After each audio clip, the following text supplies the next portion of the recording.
Honourable Member for Saanich Gulf Islands. Thank you, Madam Speaker. It's an honour to stand here on the lands of the Algonquin people, Anishinaabe people, and to them we say Miigwech. I am moved to say the power of the red dress's symbol has been overwhelming. One moment that I think indicates the power of the red dresses hanging empty of the women's bodies who should be living and walking and with us was that the RCMP reaction to the Fairy Creek encampment of largely Indigenous land protectors and forest defenders. They had placed a certain area of the Fairy Creek protest area. They had hung red dresses everywhere.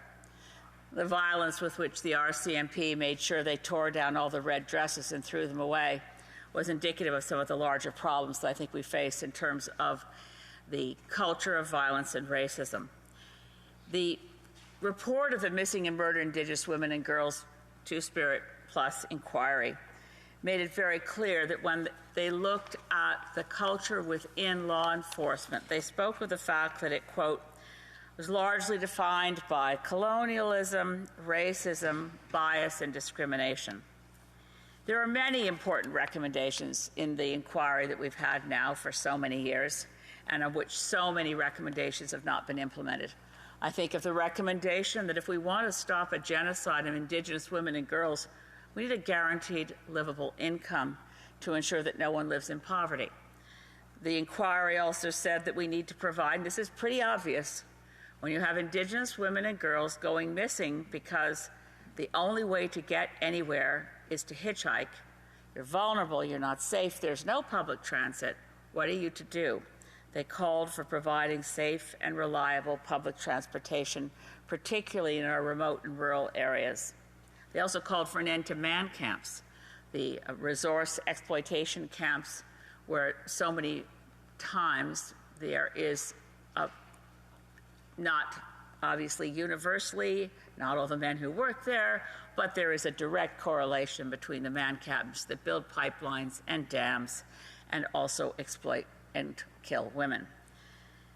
But in the report, when you reread it, in light of tonight's debate on the Red Dress Day, you become very aware of a tone of voice, of a framing, of verb tensing throughout the report, which is really about trying to find justice for the women who have disappeared, try to solve the cases for the women who've been killed, to look at systemic changes throughout society. There's reports, I mean, it's over 50 pages of calls for justice and very important recommendations. But the tone of voice and the tensing is around finding out what happened to women who've been gone, girls who've been gone a long time. It does not speak to the urgency of how do we stop this genocide, how do we make sure, and I know the Honourable Member for Winnipeg Centre has said frequently in this place that she's at ground zero for the assault on women and girls. But we also know that sometimes women and girls, Indigenous women and girls, are killed, and we know who killed them. Chantal Moore was killed June 4th, 2020, by a member of the Edmundston Police Force. We know his name. We just don't know why he chose to kill Chantal Moore. We have a police culture problem. We have an urgent need to make sure that the police, when an Indigenous woman or girl goes missing, respond the same way they would as if their own sister or daughter or mother or wife had gone missing. That does mean that we change our verb tense. That means that we stop looking back at things that have happened and find ways to try to make them right, that we provide the services for women who've been assaulted. Many recommendations in the report go to that. But nowhere in the inquiry for murdered, missing Indigenous women and girls do we find anything as immediate and proactive and life-saving as saying we need a red dress alert. We need people's phones to go off. We need people to go out and look, just as we do on an Amber Alert for a missing child.